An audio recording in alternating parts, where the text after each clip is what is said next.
Bueno, hola. ¿Qué? Esto es Punto y Coma. Estamos en otro episodio de Punto y Coma. Esta vez estamos con Joel. Este es el tercer episodio de Punto y Coma. El día de hoy estamos con Ahmed, mi ingeniero. Somos Punto y Coma. Ya estamos en un nuevo episodio. Ahora estamos con Vale. Trabajo en el sector de software, soy graduado de Ingeniería de Sistemas. De profesión soy ingeniero electrónico, actualmente tengo una maestría en educación superior, tengo bastantes diplomados, académicamente hablando, sobre inteligencia artificial, automatismo industrial. Soy arquitecta, ahorita igual me estoy dedicando a trabajar para una empresa americana. Sobre biomédica, sobre pedagogía justamente. He trabajado bastante en el área de telecomunicaciones inicialmente, después como biomédico en hospitales y actualmente me desempeño como docente en la Universidad Unifrance, también en otras universidades. La carrera, ¿cómo fue la decisión de tomar? No era como que la carrera que quería estudiar inicialmente, completamente todo diferente. Quería estudiar medicina. A ver, fue un impulso más que todo de pequeño, tal vez el clásico cliché de que inicias viendo algo nuevo y te enganchas y sigues y sigues. En mi caso fue también la flexibilidad que tuve para experimentar con eso, porque intentaba entender a la vez cómo funciona, probar cosas, etcétera, y la arruinaba una y otra vez. Y pues, ahí fue el apoyo también de mis padres, ¿no? De que nunca me detuvieron, nunca me cortaron eso, de que se tuvieron que bancar todas esas veces que arruinaba cosas, pero igual me gustaba solucionarlas, ¿no? Después quería diseño gráfico. Y la que me desanimó un poco de todo esto es mi mamá. Creo que no le pareció mucho la idea. Y al final algo que más se parecía a todo lo que quería estudiar era arqui. Entraba dibujo, entraba varias cositas así que si hubiese querido profundizar tal vez más con otras materias, no tanto como arquitectura, pero sí. Y al final entró a arquitectura, mi papá es arquitecto, mi papá como que me llevó a la universidad a ver más o menos qué quería, si era parte. Conversé con varios de sus amigos, me dijeron que realmente arquitectura te abre las puertas para todo, porque es muy completa. Y así me quedé con arquitectura. Trabajaba especialmente como biomédico en un centro hospitalario. Empezó la pandemia y ganaba bastante bien.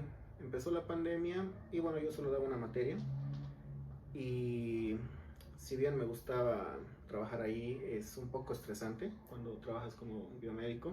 Estás 24/7 a disposición del hospital, a veces te llaman de emergencia y tienes que venir a arreglar un tema.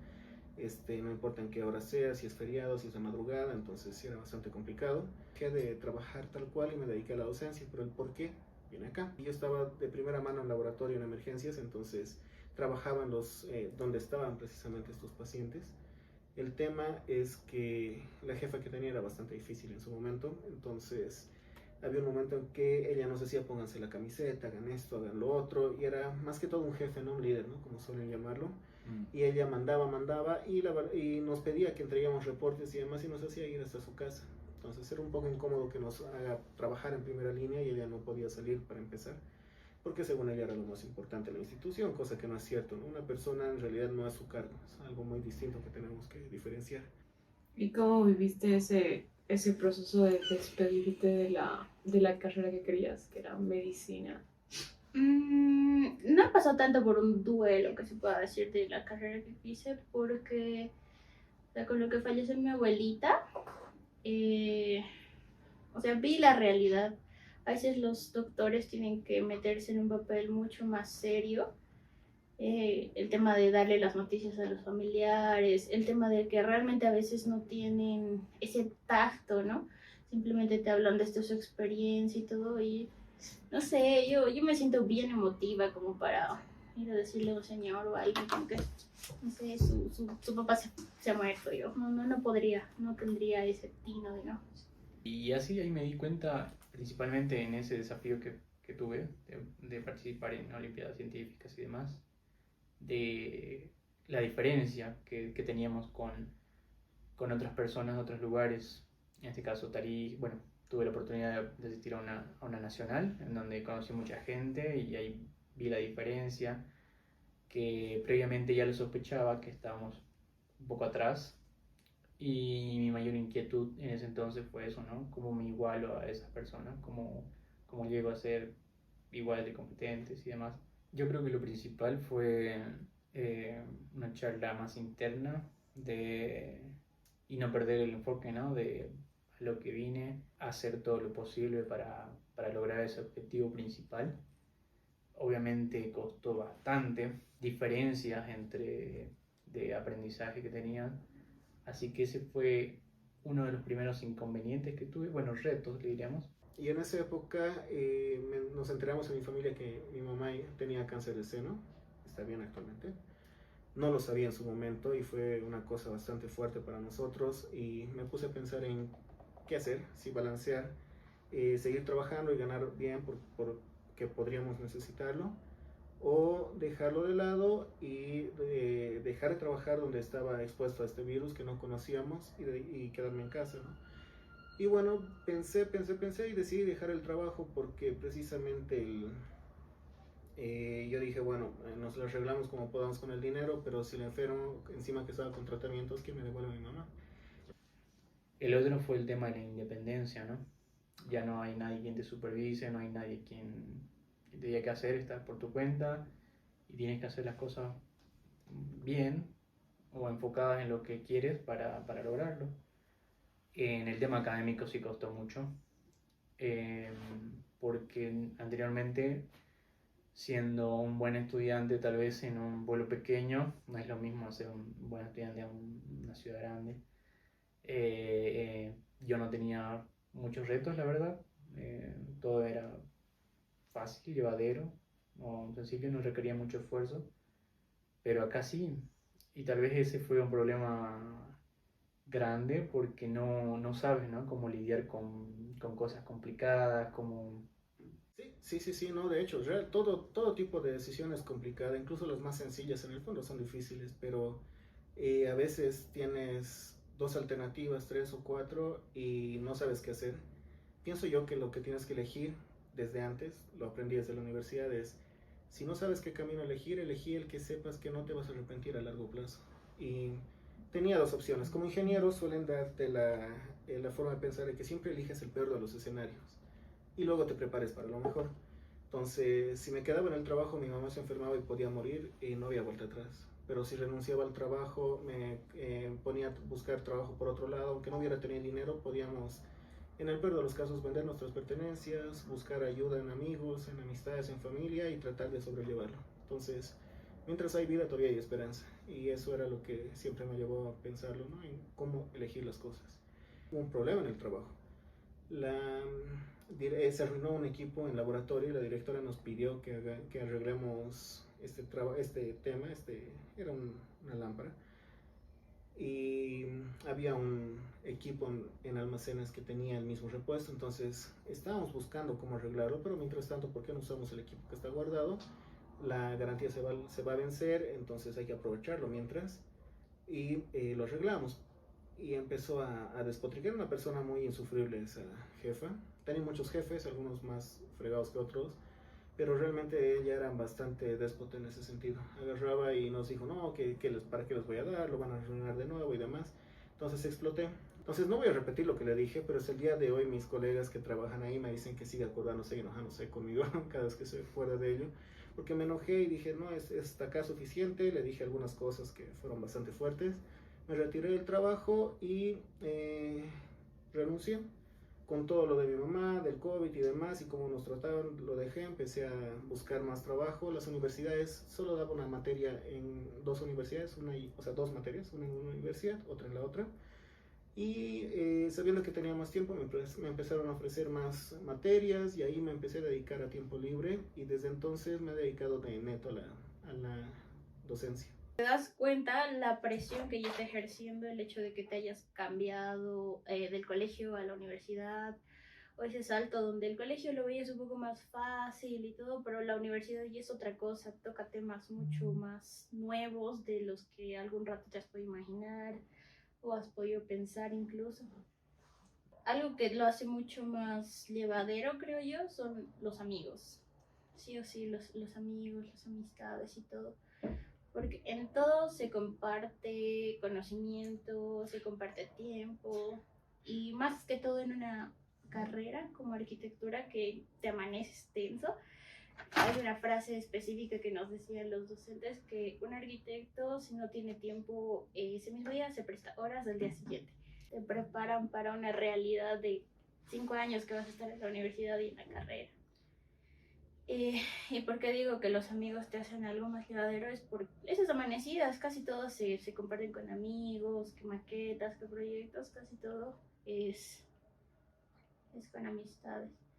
No siempre te va a tocar un grupo con un amigo conocido, cercano, ¿no? A veces hacen como que los grupos con personas que realmente no conoces, o no conoces cómo es su forma de trabajo, su forma de responsabilidad, y tomarte algo en serio con eso es complicado.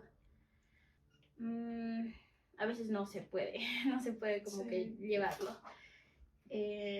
Simplemente es tratar de darle un respiro a todo eso, tratar de ya no pensar que va a salir perfecto. Simplemente es como que ya tengo que entregarlo y tengo que entregarlo a pesar de todo eso. Bueno, cuando estaba en el colegio los volví a ver acá en la universidad, algunos, pero no como amigos, ¿no? Sino como personas a las que yo admiraba en ese entonces, en esa etapa de colegio.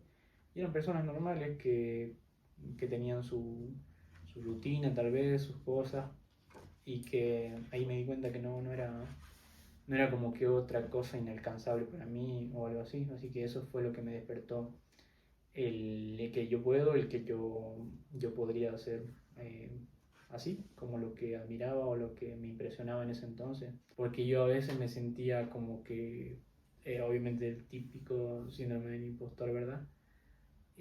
Así que fui agarrando inspiración ahí ya de más pequeño, luego acá, o a los estudiantes de otros departamentos, luego acá ya a docentes tal vez que me inspiraban también en el tema más de cómo piensan. Fui creciendo y ya en esta primera empresa que estuve, la inspiración fue tomada de esas mismas personas, de cómo trabajaban, con quiénes trabajaban, qué hacían. Así que es un cúmulo, ¿no? de experiencias que te sirven como inspiración y te siguen haciendo crecer, ¿sí?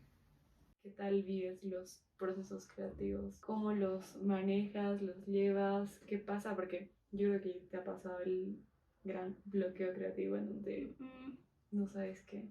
Saliendo, quieras o no, es saliendo de esa tu zona de confort. Casi todo el tiempo yo no quería que mi papá se meta, porque era como yo quiero salir de esto sola, digamos. Sí. Pero a veces es necesario la ayuda o una visión exterior o externa, ¿no?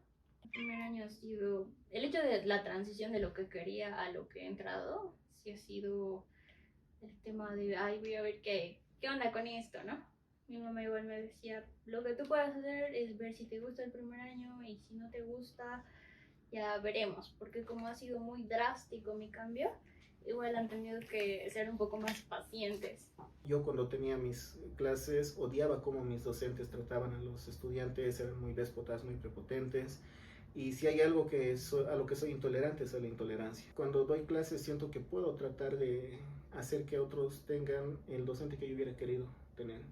Entonces hablo con ellos, los escucho, me gusta compartir mis experiencias, tengo muchas experiencias personales, algunas un poco fuertes, un poco más suaves, y simplemente hablar, bromear, y el momento en que realmente tus estudiantes entienden que no hay esa barrera, que si bien sí estás a cargo de un aula, pero tienen la confianza de poder preguntarte algo cuando realmente no lo entienden, creo que es donde podemos hacer un intercambio de opiniones e de información y poder enseñar y aprender, ¿no? Porque en realidad el docente no lo sabe todo. Siento yo que a veces no he tenido tiempo de mirar mucho a la Vale chiquita. Como que me he dedicado en crecer. Desde chiquita incluso decía, yo quiero tener 18 para irme de mi casa y no, pues no es así. Y me he dejado, o sea, no he tenido ahorita una conversación interna con una Vale chiquita como que quería, que has querido, estás haciendo las cosas que querías de chiquita o no.